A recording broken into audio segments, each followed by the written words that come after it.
Hello student, কেমন আছো সবাই? মুন্না ইংলিশ কর্নারে তোমাদেরকে স্বাগতম। আসসালামু আলাইকুম। তোমাদের মেডিকেল পথযাত্রাকে, এডমিশন পথযাত্রাকে সহজ করতে আমি আবারও তোমাদের সামনে হাজির হলাম মেডিকেল এডমিশন টেস্ট 2014 সালের কোশ্চেন নিয়ে।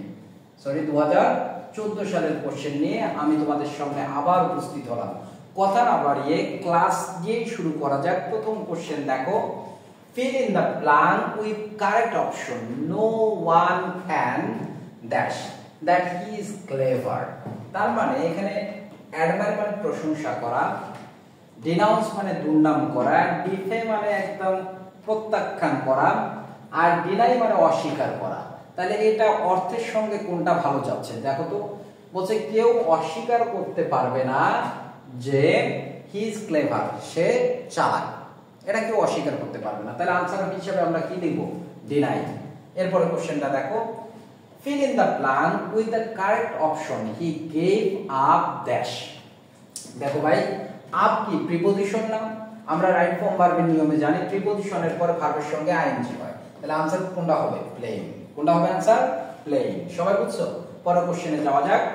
Was a fill in the blank with the correct option. A person who writes about his own life. হ্যাঁ, সেটাকে আমরা কি বলবো? সেটাকে বলবো আমরা অটোবায়োগ্রাফি। অটোবায়োগ্রাফি, বুঝছো বিষয়? তাহলে নিজের লাইফ সম্পর্কে নিজেই লেখে। আমি মুন্না, আমি আমার লাইফে কি কি করছি না করছি সেটা যদি আমি লিখি, এটা হচ্ছে অটোবায়োগ্রাফি। এখন আমি যদি অন্যের লাইফ নিয়ে লিখি, বুঝছো, যেমন আমার বউয়ের লাইফ নিয়ে যদি আমি লিখি, সে আমাকে কবে জ্বালাইছে, হ্যাঁ, আমার সঙ্গে কবে কবে ঝগড়া করছে, বুঝছো বিষয়, অকারণে কবে কখন পেন দিছে, আমি একটার দিকে ক্লাস নিচ্ছি যা আমাকে জবাবদিহি করতে হবে, কয়টা ক্লাস নিলা, কি করলা না করলা, হ্যাঁ, এই সব জিনিস নিয়ে যদি আমি লিখি, এটা হবে বায়োগ্রাফি। বুঝাইতে পারছি বিষয়? তাহলে অন্যের লাইফ সম্পর্কে আমি লিখতেছি, তাহলে নিজের লাইফ সম্পর্কে লিখলে সেটা হবে কি? অটোবায়োগ্রাফি। বুঝছো বিষয়? পরের কোশ্চেনে আসা যাক। পরের কোশ্চেনে আসার আগে আমি নিজের একটু অ্যাডভার্টাইজ করে নেই। সেটা হচ্ছে, তোমরা যারা মেডিকেল অ্যাডমিশনের প্রিপারেশন নিতে চাচ্ছ, ভার্সিটি অ্যাডমিশনের প্রিপারেশন নিতে চাচ্ছ, তাদের জন্য এই নাম্বারটা একটু উঠায় রাখো। তোমাদের এসএসসি পরীক্ষার শেষে আমি 2 দিন পরেই অ্যাডমিশনের ক্লাস নেওয়া শুরু করব। আমার নতুন ব্যাচ শুরু করব, অনলাইন এবং অফলাইন দুটাই। আমি নিখুঁতভাবে তোমাদের ইনশাল্লাহ তোমাদের এডমিশন প্রিপারেশনটাকে খুব সহজভাবে নেওয়াবো। ইংলিশটা যত মার্ক আছে 15-র মধ্যে ইনশাল্লাহ 15 মার্কে পাবো। ঠিক আছে, পরের কোশ্চেনে আসা যাক। এরপরে question, the idiom without issue, কারণ ছাড়াই, তাই কি না? ইস্যু মানে কি? বিষয়, কারণ, তাই কি না? তোমরা কোনটা হবে আনসার? নো মাদার, এটা তো বিষয় বুঝাচ্ছে না রে। ইলিটারেট, অশিক্ষিত, বিষয় বুঝাচ্ছে না। নো ওয়েল, বিষয় বুঝাচ্ছে না, তাই না? দেখো ভাই, এই ইস্যু আবার চাইল্ড অর্থে ব্যবহৃত হয়। কি অর্থে ব্যবহৃত হয়? চাইল্ড। তাহলে উইদাউট চাইল্ড মানে কি? চাইল্ডলেস। কি একটা মজার বিষয়, তাই না? একটা জিনিস আমরা জানিতেছি সব সময়, ইস্যু মানে বিষয় বা কারণ, তাই কি না? তাহলে এখানে কি অর্থে ব্যবহৃত হচ্ছে? চাইল্ড অর্থে। হ্যাঁ, দেখো, চুজ দ্য কারেক্ট স্পেলিং। বলছে সঠিক স্পেলিং কোনটা? দেখো, কি কি যে চিন্তা ভাবনা করতেছো আল্লাহ জানে, কোনটা কোনটা যে ভাবতেছো আল্লাহ জানে। তো এই জন্য আমি ফার্স্ট পেপার যখন স্টুডেন্টকে পড়াই, ভাই, যে ওয়ার্ডগুলো কনফিউজিং এগুলো আমি বারবার উচ্চারণ করে বলি, স্পেলিং বানান করে করে বলি। এ বল বেটা বল, বলতেই হবে তোকে। কারণ কি?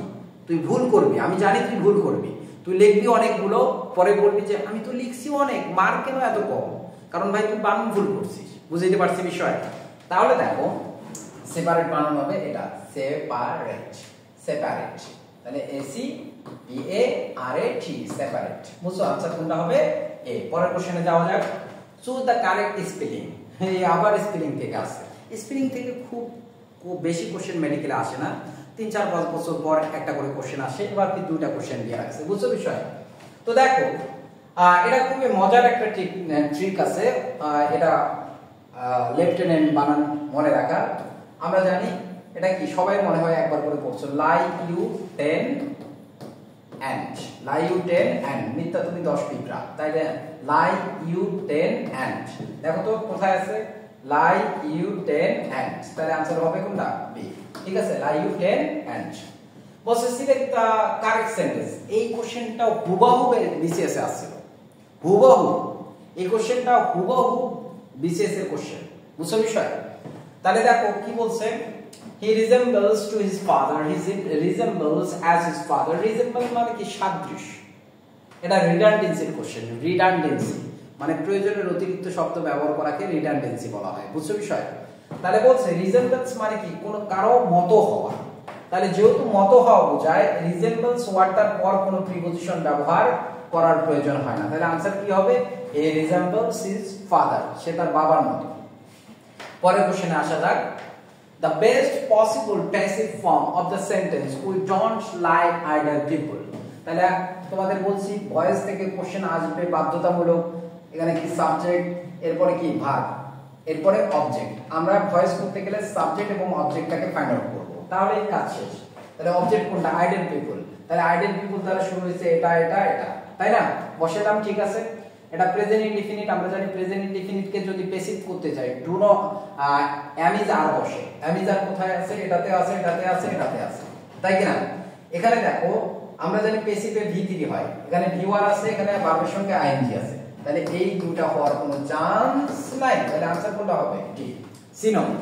তাহলে idle people are not liked by us, খুব সহজ কোশ্চেন। পরের কোশ্চেনটা দেখো, টার্মিনেশন। আমরা বলি না ভাই বাসে উঠবা, বলবে টার্মিনাল চলে আসছে, টার্মিনাল চলে আসছে। টার্মিনাল মানে কি, গন্তব্যস্থান, শেষ জায়গা, বুঝছো বিষয়? তাহলে কোনটা হবে आंसर বলো তো, দা টু এন্ড, বুঝছো? এই বাকিগুলো সবগুলো অ্যান্টোনিম। এরপরে কোশ্চেন দেখো, what is the best possible meaning off white elephant. White elephant এটা খুবই বহুল প্রচলিত একটা ইডিয়ম ফ্রেজ। হোয়াইট এলিফ্যান্ট মানে খুবই ব্যয়বহুল বিষয়। কোথায় আছে দেখো তো, black marketer an elephant of white color, না, a costly and troublesome thing, খুবই ব্যয়বহুল এবং কঠিন সাধ্য বিষয়, বুঝছো? White elephant. যেমন the marriage ceremony was a white elephant, বুঝছো বিষয়? বিয়ের অনুষ্ঠান খুবই কি ছিল, ব্যয়বহুল ছিল। পরের কোশ্চেনটা দেখো, which of the following is the correct proverb, নিচের কোন প্রভাবটা কারেক্ট? পড়ে আসছো না সেন্টেন্সটা, পড়ে আসার পরেও কিন্তু কনফিউজ হয়ে যাচ্ছ, এজন্য যেটা পড়বা ভাই লিখবা, লিখলে কখনো ভুল হবে না। দেখো তো, all is well that end well, all are well that end well, এখানে রাইট ফর্ম ভার্বের রুল ব্যবহার করার কোনো ওয়ে নাই, এটা প্রভাব। all is well that ends well, all is well that ends well, এটা হবে आंसर। পরের কোশ্চেন দেখো, choose the correct English translation। Translation থেকে কোশ্চেন আসবেই ভাই, এটা অবধারিত, একটা থেকে দুটো কোশ্চেন পাবাই তোমরা। গরু ঘাস খেয়ে বাসে, গরু ঘাস খেয়ে বাসে। কাউস ইট গ্রাস, গরু ঘাস খায়, এটা হলো ঘাস খেয়ে বাসে, অর্থ কোনো কিছু বলে না কিন্তু। দ্য কাউ ইটস গ্রাস হবে না, the cow lives on grass, ঠিক আছে। কারণ কি, গরু ঘাসের উপর বাসে, মানে ঘাস খেয়ে বাসে, বুঝছো বিষয়? এটা বুঝাইছে, the cow lives on grass, মনে রাখবা। Choose the best possible passive. এই যে হু থেকে ভাই মেডিকেলে আমি 2000 থেকে 2025 সাল পর্যন্ত তোমাদের কোশ্চেন সলভ করে দিছি। কম করে 25টা কোশ্চেনের মধ্যে কম করে হলেও 30 বার এই কোশ্চেন হু দিয়ে আছে, বুঝছো বিষয়? দেখো বলছো হু থাকলে আমাদের গঠনটা আগে মনে রাখবো। হু থাকলে বাই হুম বসে, শুরুতে কি বসবে, বাই হুম, এরপরে অক্সিলারি ভার্ব বসবে, এরপরে অবজেক্ট বসবে, তারপরে V3 বসবে। দেখো তো কোন সেন্টেন্সে এই গঠনটা আছে, হু ইজ কলিং মি, তাহলে বাই হুম আছে, তাহলে ইজ, তাহলে সাবজেক্ট কে, অবজেক্ট কে, মি, আই হয়ে গেছে, am being called, correct answer. কারণ এটা কন্টিনিউয়াস টেন্স, কন্টিনিউয়াসে আমরা জানি being বসে। By whom am I being called, এই সেন্টেন্সটা ভুল আছে, দেখছো দেখছো দেখছো দেখছো, এই সেন্টেন্সটা ভুল আছে, কারণ হুম তো হ্যাভ তো হবে না ভাই। তাহলে by hmm I am called, continuous টেন্সে বিং বসে, কিন্তু দেখো গঠন কোনটা, বাই হুম এর পর অক্সিলারি, কিন্তু এখানে কি অক্সিলারি আছে না অবজেক্ট চলে আসে, নাই। তাহলে by whom auxiliary verb subject be, তাহলে आंसर কোনটা হবে, ডি নাম্বার आंसर। দেখছো খুব কেয়ারফুলি आंसर গুলো দেখতে হয়। পরের কোশ্চেনটা দেখো 14 number, Bangladesh is over populated, what is the meaning by the underline word mention. এই ওভার পপুলেটেড বলতে কি বুঝাইছে, many people, too many people, too much people, so much people. এই মাস কখনো people এর পূর্বে বসে না, কারণ people কাউন্টেবল নাউন, কাউন্টেবল এর পূর্বে। আর কখনো little, a little, much, এগুলো কখনো কাউন্টেবল এর পূর্বে বসে না, এগুলো আনকাউন্টেবল এর ডিটারমিনার। তাহলে এটাও হবে না, তাহলে হয় এটা নতুবা এটা। যেহেতু ওভার পপুলেটেড একটা অ্যাডজেক্টিভ আছে, অতিরিক্ত বোঝাচ্ছে, এইজন্য আমরা কি ব্যবহার করব? Too many people, too many people. Many পিপলের থেকে কোনটা কারেক্ট হবে? Too many people. আমরা 15 নম্বর কোশ্চেন দিয়ে শেষ করব আজকের question solve class. Choose the correct form of sentence. বলছে কি? I wait your decision. আচ্ছা, ওয়েট এর পর কি বসাবো? For. I wait for your decision. এই সেন্টেন্সটা দেখো, I wait to your decision. ভাই এখানে ফর যদি থাকতো তাহলে ঠিক থাকতো, এখানে কোনো প্রিপজিশনই ব্যবহার করে নাই, এখানে আবার প্রিপজিশন ব্যবহার করছে কিন্তু ভুল। আই অ্যাওয়েট ফর, দেখো আমি বলছি রিডান্ডেন্সি একটা টপিক, রিডান্ডেন্সি থেকে কোশ্চেন আসে। ওয়েট এরপর প্রিপজিশন ফর বসে, অপেক্ষা করা অর্থে ব্যবহৃত হয়, অপেক্ষা করা অর্থে। আবার ওয়েট ফর না ব্যবহার করে তুমি অ্যাওয়েট ব্যবহার করতে পারো। অ্যাওয়েট মানেও কি? ওয়েট ফর যে অর্থ প্রদান করে, অ্যাওয়েট সেই অর্থ প্রদান করে। তার মানে অ্যাওয়েট এর পর কখনো প্রিপজিশনের প্রয়োজন হয় না, তার মানে এটাও হবে না। তাহলে आंसर কোনটা হবে? I await for your decision.